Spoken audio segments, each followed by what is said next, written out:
Hello friends, welcome back hour part 2 video in Tirumala temple. Friends, ನಾವಿವತ್ತು ದರ್ಶನ ಮಾಡೋಕ್ಕೆ ಹೋಗ್ತಿದ್ದೀವಿ. ಬನ್ನಿ ಫ್ರೆಂಡ್ಸ್, ನಮಗೆ ದರ್ಶನ ಎಷ್ಟೊತ್ತಿಗೆ ಆಯಿತು ಅನ್ನೋದ್ರ ಬಗ್ಗೆ ಎಲ್ಲ ಇನ್ಫಾರ್ಮೇಷನ್ ಕೊಡ್ತೀನಿ. ಹಾಗಾಗಿ ಎಲ್ಲರೂ ವಿಡಿಯೋನ ಕೊನೆವರೆಗೆ ನೋಡಿ ನಮ್ಮ ಯೂಟ್ಯೂಬ್ ಚಾನಲ್ಗೆ ಸಬ್ಸ್ಕ್ರೈಬ್ ಮಾಡಿ ಫ್ರೆಂಡ್ಸ್. ಇವಾಗ ನಾವು ರೆಡಿ ಆಗಿಬಿಟ್ಟು ದರ್ಶನಕ್ಕೆ ಹೊರಟ್ವಿ. ಟೈಮ್ ಆಲ್ಮೋಸ್ಟ್ 8:30 ಆಯಿತು. ಫ್ರೀ ಬಸ್ಸಲ್ಲಿ ಹೋಗಬೇಕು. ಬನ್ನಿ ಫ್ರೆಂಡ್ಸ್, ಹೋಗೋಣ. ಫ್ರೆಂಡ್ಸ್, ಇವಾಗೇನು ನೋಡ್ತಿದ್ದೀರಲ್ಲ, ಇದೇ ಫ್ರೀ ಬಸ್ಸು. ನಮ್ಮದು ಈ ಫ್ರೀ ಬಸ್ಗೆ ಹತ್ತಕ್ಕೆ ನಾವು CRO ಆಫೀಸ್ ಹತ್ರ ಹೋಗಿದ್ವಿ. ಆ ಸ್ಟಾಪಲ್ಲಿ ಹತ್ಕೊಂಡ್ವಿ ಫ್ರೆಂಡ್ಸ್. ಈಗ ದರ್ಶನದ ಹತ್ರ ಹೋಗೋಣ ಬನ್ನಿ. ಫ್ರೆಂಡ್ಸ್, ಇವಾಗ ಕ್ಯೂ ಲೈನ್ ಹತ್ರ ಬಂದು ಜಾಯ್ನ್ ಆದ್ವಿ. ನಮಗೆ ರಿಪೋರ್ಟಿಂಗ್ ಪ್ಲೇಸ್ ಇದ್ದಿದ್ದು ATGS ಸರ್ಕಲ್ ಅಂತ. ಇದು ಬರೀ SST ಟೋಕನ್ ತಗೊಂಡಿರೋರಿಗೆ ಮಾತ್ರ ಎಂಟ್ರಿ ಪಾಯಿಂಟ್ ಆಗಿರುತ್ತೆ. ಇಲ್ಲಿಂದ ಟೆಂಪಲ್ಲು ಸ್ವಲ್ಪ ದೂರ ಇದೆ. ಹಾಗಾಗಿ ಕ್ಯೂ ಲೈನ್ಸಲ್ಲಿ ಜಾಯ್ನ್ ಆಗಿದ್ದೀವಿ. ಕ್ಯೂ ಲೈನ್ಸಲ್ಲಿ ಮೂವ್ ಆಗ್ತಿತ್ತು ಸ್ಲೋ ಆಗಿ. ಹಾಗಾಗಿ ಹೋಗ್ತಾ ಇದ್ದೀವಿ ಫ್ರೆಂಡ್ಸ್. ಇನ್ನು ಮುಂದೆ ಎಲ್ಲೂ ಫೋನ್ನ ನೋಡೋಕ್ಕೆ ಅವಕಾಶ ಸಿಗಲ್ಲ. ಹಾಗಾಗಿ ನಾವು ಫೋನ್ನ ಈಗ ಕೌಂಟರಲ್ಲಿ ಇಡಬೇಕು ಫ್ರೆಂಡ್ಸ್. ದರ್ಶನ ಮುಗಿಸಿ ಬಂದಮೇಲೆ ಸಿಗ್ತೀನಿ. ಫ್ರೆಂಡ್ಸ್, ದರ್ಶನ ಮುಗಿಸಿ ಈಚೆ ಬಂದ್ವಿ. ದರ್ಶನದ ಬಗ್ಗೆ ಮುಂದೆ ಹೇಳ್ತೀನಿ. ಇವಾಗ ಆಂಜನೇಯ ಸ್ವಾಮಿಗೆ ಪೂಜೆ ಮಾಡಬೇಕು.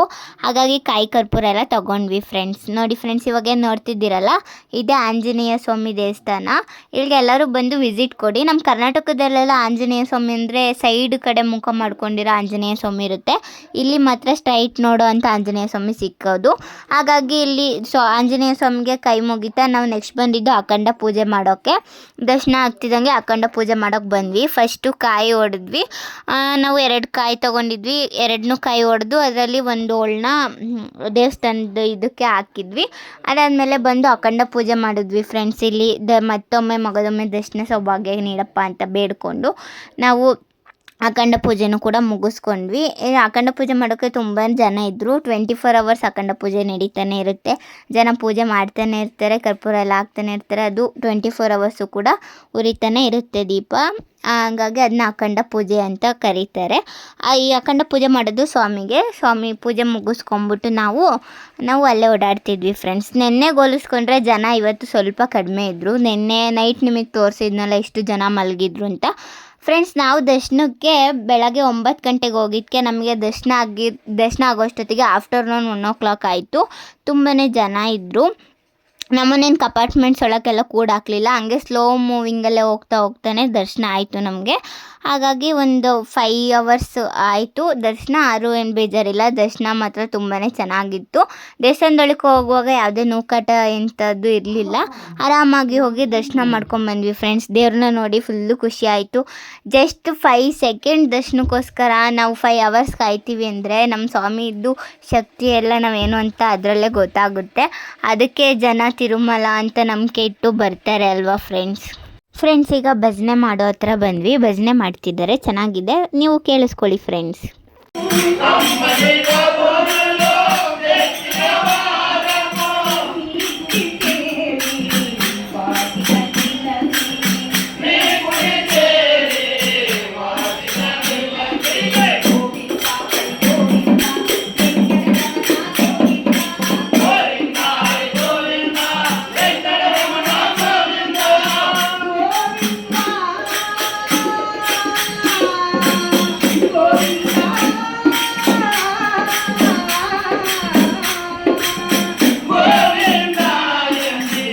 ಫ್ರೆಂಡ್ಸ್, ಏನಂದರೆ ತಿರುಮಲದಲ್ಲಿ ವೀಡಿಯೋ ಮಾಡಿರೋಂಥ ಸ್ವಲ್ಪ ಜನ ಎಲ್ಲ ತಿರುಮಲದಲ್ಲಿ ಫುಲ್ಲು ಮಳೆ ಅಂತ ಎಲ್ಲ ವೀಡಿಯೋಸ್ ಹಾಕ್ತಿದ್ದಾರೆ.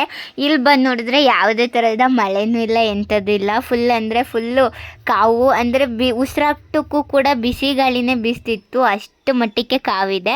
ಹಾಗಾಗಿ ರೀಲ್ಸಲ್ಲೆಲ್ಲ ಬರ್ತಿರೋದು ಮಳೆ ಅಂತ ಫೇಕ್ ನ್ಯೂಸು. ಜನ ಮಾತ್ರ ತುಂಬಾ ಇದ್ದಾರೆ. ಜನ ಇರೋದು ನಿಜ, ಬಟ್ ಮಳೆ ಬರ್ತಿರೋದೆಲ್ಲ ಫೇಕ್ ನ್ಯೂಸು ಫ್ರೆಂಡ್ಸ್.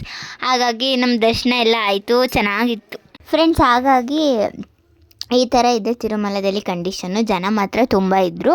ಹಾಗಾಗಿ ಬಂದಿದ್ದಕ್ಕೂ ಎಲ್ಲ ಸ್ವಾಮಿ ದರ್ಶನ ಎಲ್ಲ ಚೆನ್ನಾಗಾಯಿತು ಫ್ರೆಂಡ್ಸ್. ಇನ್ನೇನು ಬಸ್ಸಲ್ಲಿ ಜರ್ನಿ ಮಾಡಬೇಕು, ಅದನ್ನೆಲ್ಲ ವೀಡಿಯೋ ಮಾಡೋಕ್ಕೆ ಅಷ್ಟು ಪೇಷನ್ಸ್ ಇಲ್ಲ. ತುಂಬ ಟಯರ್ಡ್ ಆಗಿದೆ. ಹಾಗಾಗಿ ಈ ವಿಡಿಯೋ ಯಾರಿಗೆಲ್ಲ ಇಷ್ಟ ಆಗಿದೆ ಪ್ಲೀಸ್ ಲೈಕ್ ಮಾಡಿ, ಶೇರ್ ಮಾಡಿ, ಕಮೆಂಟ್ ಮಾಡಿ, ಸ್ವಲ್ಪ ಜನಕ್ಕೆಲ್ಲ ಶೇರ್ ಮಾಡಿ, ನಿಮ್ಮ ಅಭಿಪ್ರಾಯನ ತಿಳಿಸಿ.